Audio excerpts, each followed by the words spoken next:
Northside Tennis Center hosted the UIL State Tennis Championship matches this morning, and we had several area athletes going for gold. In the Class 6A boys singles, Harlan senior Lathan Skrobarczyk faced El Paso Coronado's Ian Uraga for the title.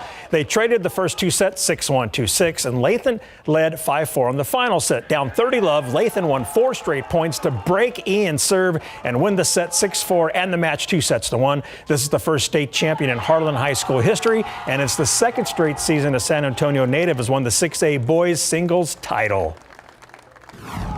I knew if I kept going, I would break them again. And even though I lost serve, I was like, just 1 point at a time, I got this. I mean, it feels great. I mean, to have such a new school and to be able to be the first is definitely special.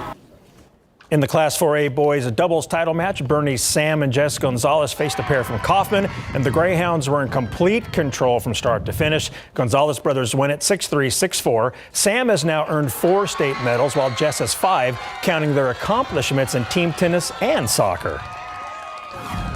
In terms of confidence, I was like, this is our last match no matter what. Let's just go ball out. So we went, I just gave it our all. Last year we didn't make the best run, so we made it up this year and it felt amazing. I mean, we haven't lost a single match. I mean, we barely lost any preseason. I mean, we pulled it through, so it was amazing. Whatever. It is believed that Jess' 5 medals are the most by any athlete in Bernie High School history. Take you to Harlandale High School, where on Monday afternoon, 2 student athletes were honored for signing their national letter of intent. Isabel Olivares will attend the University of Texas for powerlifting, and she plans to major in social work. Check out some of the hardware she's won over the years. Pretty impressive. We asked her, what does this mean to her to get a scholarship to continue her education and athletic career in Austin? Oh my God, it means the world to me. I have put so much work into this for the past 6 years, and to be able to say that I made it is such like a big accomplishment for me. And how cool is this for your family, in particular your parents, because you're getting money to go to school? That's awesome. I think they're really proud of me. They have always been my biggest supporters, and they've always had my best interest at heart, and I'm so grateful to have them in my corner. And what does it say about you? Because you don't have a powerlifting team here, but yet you still get a scholarship to go to one of the biggest universities around. So what does that say about you to accomplish that? I think that says that I'm definitely a hard worker, and I'm not afraid to put in all the time and effort that it takes to accomplish my dreams. When did UT first notice you? Do you know when that happened? Yes, it was the summer going into junior year, so I think I was still a sophomore. I had went to one of their high school clinics, and my coach is alumni from UT, so I guess it was just that little connection that kind of helped a little bit. Up next, Harlandale's senior Chanasty Villarreal Bermea, who signed her national letter of intent to attend Our Lady of Lake University, where she'll play volleyball. What a great moment for her and her family. This is like really extremely exciting. This is what I've been working for. This has been a goal since forever. So I'm really excited. What does this moment mean to your family? I know they're extremely excited and proud. They've helped me every single step of the way. So. What are you going to study at Our Lady of Lake? Right now, I'm thinking I'm going to study in biology. Congratulations to every student athlete we just aired right now. Absolutely. Great show. I love that show. Oh, yeah. Nice. Thanks, Larry. We'll be right back.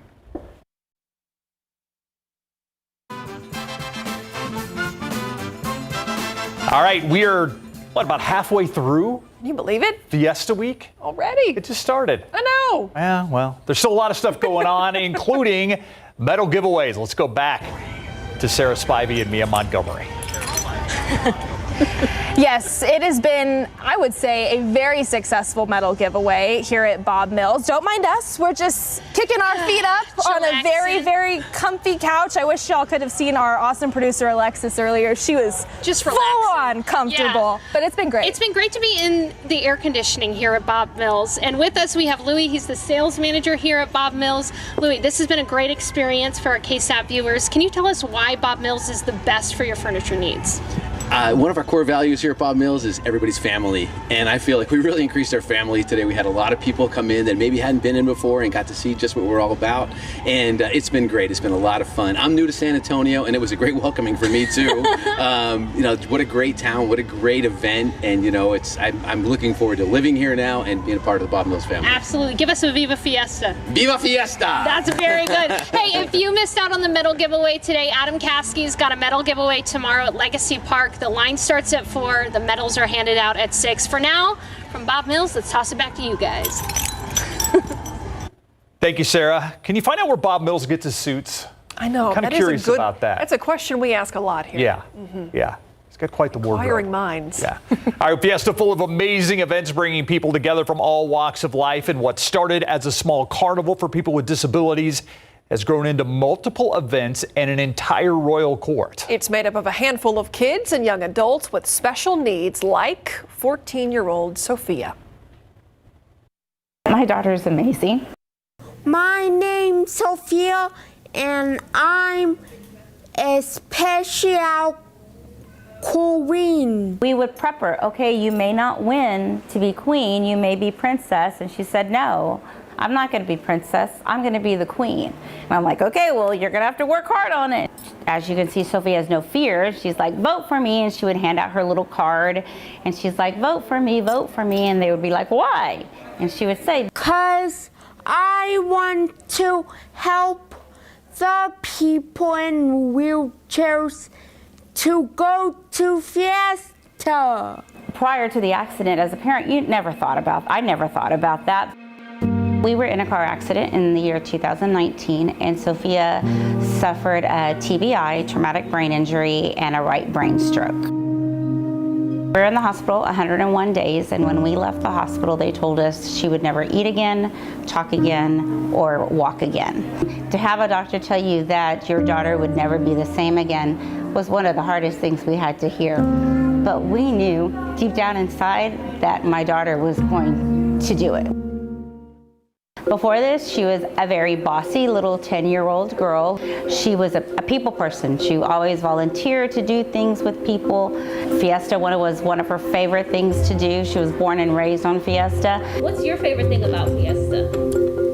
Chicken on a stick. She's like, I want to go to Fiesta, Mom. And so we were like, we don't know if we can take her because we don't know if it's going to be accessible or not. So when we started working with Melanie and Lisa, a part of Disability SA. Disability SA is a local nonprofit organization that works to educate, advance, engage, and strengthen the disability community here in San Antonio. All we want to do is make sure that people with disabilities have the same opportunities as everyone else. We need to make sure that these individuals look just as great as any other Fiesta royalty out there. And so reflecting on our coronation this year, we shine. Her cape is all about her personality, and we got to get her a great dress, and she got to pick out her dress. And unfortunately, with the accident, she has a lot of scarring on her face, so we had a professional makeup artist come, and she was like, Mom, I'm beautiful again. I'm like, baby, you've always been beautiful. But she's like, no, I'm really beautiful. And so for her to feel that sense of security again made us feel wonderful. The court members look amazing and fabulous and look exactly as they should, as if they belong in this community, this Fiesta community. We want San Antonio to be the place, the destination where everyone knows that accessibility is everywhere, inclusion is everywhere, and everybody is special.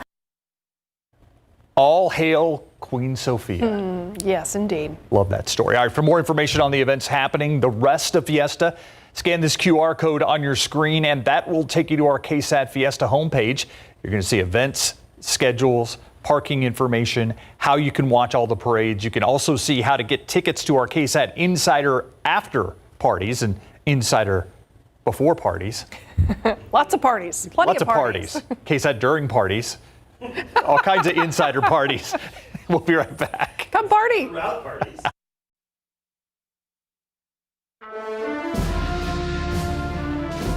The United States Air Force re-implementing a program that will allow trainees at JBSA Lackland to become U.S. citizens. Policy changes back in 2017 changed processing timelines that affected a trainee's opportunity to naturalize before graduation. Today, 14 graduating trainees are front and center to a career in the Air Force and as U.S. citizens. Jonathan Cotto with their story. Today, more than 500 men and women graduating from the United States Air Force basic military training. One team. For every person here standing in uniform, a great accomplishment. But for 14 people in this sea of blue, today was a dream come true. These 14 men and women, the first group to graduate BMT and also become U.S. citizens. Ladies and gentlemen, please help us congratulate the newest citizens of the United States of America. I owe it to the Air Force, and I owe it to all the people in my chain of command who have worked so hard for us to get the citizenship here. Airman Kiburi, originally from Kenya, says she didn't expect to get this opportunity. We had our arrival speech by Colonel Jeffrey Pixley, and he told us about the citizenship opportunities. I felt like, oh, I should jump on this right away, and it worked out great thanks to an amazing team. This is 21-year-old Rowell Watson. Today is the first day as an Airman Basic in the United States Air Force, but more importantly, his first day as a U.S. citizen. It doesn't feel real. It still hasn't clicked yet for me. Watson was born and raised in Kingston, Jamaica. He was raised alongside his brother in a single-parent household. Watson's mom says they left behind the crime-ridden streets of Kingston to pursue a life with more opportunity for her children. I don't have the words to explain the feeling, but yes, I'm super proud of him. Watson says joining the Air Force is a blessing. Becoming a citizen, an opportunity not taken for granted. I never thought I'd be in any type of military, to be honest. I never thought I'd go to America. Yeah, I thought I was going to live out the rest of my life in Jamaica, but mother came up, brought me up for a better life because of the struggle there. Living conditions aren't the best. That's why I'm here. These 14 men and women can now proudly say they are American, thanks to a partnership between the U.S. Citizenship and Immigration Services, the 37th Training Wing at JBSA Lackland. They've come to this country and they have a desire to serve, and so we just want to make it as easy as possible for them to serve in the Air Force, but also to become U.S. citizens in the process. So it's great for everybody. Reporting front and center, Jonathan Cotto, KSAT12 News. A huge congratulations. Absolutely. All right, live look outside right now. You see a few clouds out there, but right now, not any major storms in our viewing area, Adam. No, the real action has been up and around Waco. That's where they're getting hit hard with large hail and even some rotation within some of the storms. But around here, we are okay at the moment. Now, through the night, our storm chances are going to spike, especially by 1 a.m., lasting through 5 a.m. Numerous to widespread showers and thunderstorms with the potential of some of them becoming strong to severe. Currently, we've got this one downpour with a few rumbles of thunder headed toward Canyon Lake. We're going to time this out and then look at round 2 of storms, which comes Friday night in just a bit. We've been talking about rain in the forecast, but timing, especially during Fiesta, that is the key here. Yeah, a lot of parades, a lot of activities over the next few days, Adam. Yeah, a lot of outdoor activities, of course, and I do think the storms are going to time out appropriately for the most part.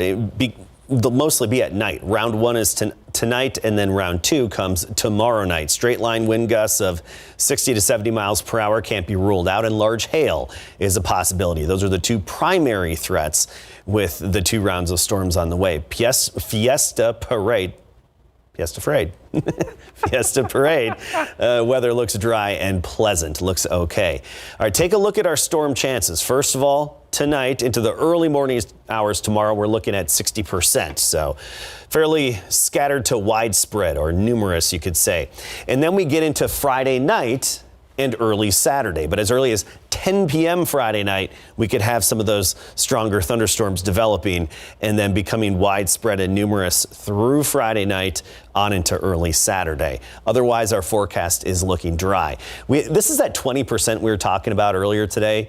If you were watching GMSA or the noon show and they had that 20% chance, this is it. This is that lone downpour with a little bit of lightning and thunder headed right across 46 right now in Comal County, moving into Smithson Valley. That's going to make it to the southern shore of Canyon Lake at 7:01 p.m., Rebecca Crossing at 7:18 p.m., and Cross Canyon Ranch at 7:23. That's headed off to the north away from San Antonio. That's what we have at the moment. Some pockets of heavy rain that are just moving through Bulverde, through Smithson Valley, and about to briefly hit Spring Branch, Startsville. You're about to get hit by this rain. Now, Startsville, I know you had the tornado several days ago, right? This is nothing like that. This is just some heavy rain you'll be A-OK, no damage from this. Here's the big picture, big wound up system. It's dynamic, and off to the north, Brownwood to Waco in particular getting hit hard. Saw a report from the National Weather Service that 2 miles east of Waco, softball size hail reported and confirmed by a spotter there. Now, we do have the chance of some large hail, but I'm not expecting it to be that large. And it's one of those situations where you don't know where the hail's going to fall until that hail-making storm actually develops. So it's one of those wait and see. And here's our futurecast to time it out for you, that 20% through sunset. And then by midnight, our storm chances really climb up. 2 a.m., that's when they really peak around San Antonio, and then lasting into the early morning hours. We'll have a broken line along that cold front. The line will stretch west to east, and the storms will be moving from the north to the south. So coming in from the hill country, moving through San Antonio, down to the south side, then into Pleasanton, Pearsall, and Karnes City through the early morning hours tomorrow. But most of the day tomorrow, the daylight hours, will actually be pretty sunny and pleasant. 84 degrees right now. You see that thunderstorm symbol because there's some thunder off in the distance being reported. 68 our dew point. That's going to be changing a bit in the days ahead. Tonight's cold front gets rid of the humidity for tomorrow. Friday, humidity jumps up again. This weekend, the humidity's gone. Actually very pleasant for the Flambeau Parade when it comes to humidity. Tomorrow we start the day at 63. By noon we're sunny and 72. 82 the high temperature with that sunshine. Battle of Flowers Parade Friday morning. Mixture of sun and clouds. 70s. Flambeau. Cool for a change. I mean, 60s, low humidity, and a noticeable north wind. And notice our high temperature trend. Saturday, a high of only 72, and then we get back into the 80s quickly thereafter. Notice those morning temperatures falling back down into the 50s for Sunday and Monday. So a noticeable cool down there. All right, really quickly, my last Fiesta medal giveaway of 2023, Legacy Park tomorrow, part of a family-friendly and fun event with As You Are pediatric evaluations. Legacy Park downtown, 200 medals available. Line can start at 4, medals given away at 6. Long sleeves for these night parades? What? I'm ready. How about that? I even got a jacket. I've seen it. It's bright red and shiny, but I've got one. We'll be right back. San Antonio police are investigating after a man was found dead in the San Antonio River at Espada Park. Police believe that man died at another location and was in the water for an unknown amount of time. The man is yet to be identified, but is believed to be in his 30s or 40s. The mother and her child injured in a shooting at a Northside home out of the hospital. Mariah Claire and her 2-year-old daughter were released from the hospital yesterday. Claire's 11-month-old daughter was killed in that attack. Funeral services for her will be held on May 3rd. San Antonio police releasing body cam video from 2 separate shootings nearly a month after they happened. The first one happened March 28th at a home on Mesquite. The suspect, Paul Palafox, was shot and killed by officers. The second shooting happened a day later at Arnold Park. That suspect was shot by officers, then taken into custody after being released from the hospital. A baby gibbon monkey escaped its enclosure at the San Antonio Zoo. A KSAT viewer captured the video of the monkey outside of its habitat at the San Antonio Zoo. You see it right on top there. A spokesperson with the zoo tells us animal care specialists responded quickly. They safely retrieved the baby within minutes. That's your 60-second recap. Be right back. Just one storm with some heavy rain in it and some lightning and thunder. Nothing severe right now. This is approaching Canyon Lake, moving away from San Antonio. You're still looking good downtown for Fiesta events and any other activities. This is going to make it to Fisher. By 7:20 p.m., it's approaching Canyon Lake as we speak. That's all we have on the radar screen. But remember, the main event is later on tonight as the cold front moves in. A broken line of storms. Some could be severe. We'll be here tracking it. If they wake you up, you can check your phone, check your app. We'll be live on the app as necessary and on air as necessary as well. Then round 2 comes tomorrow night into early Saturday. Otherwise, beautiful during the daylight hours. Thanks, Adam. And thank you for watching the news at 6. See you back here on the Night Beat.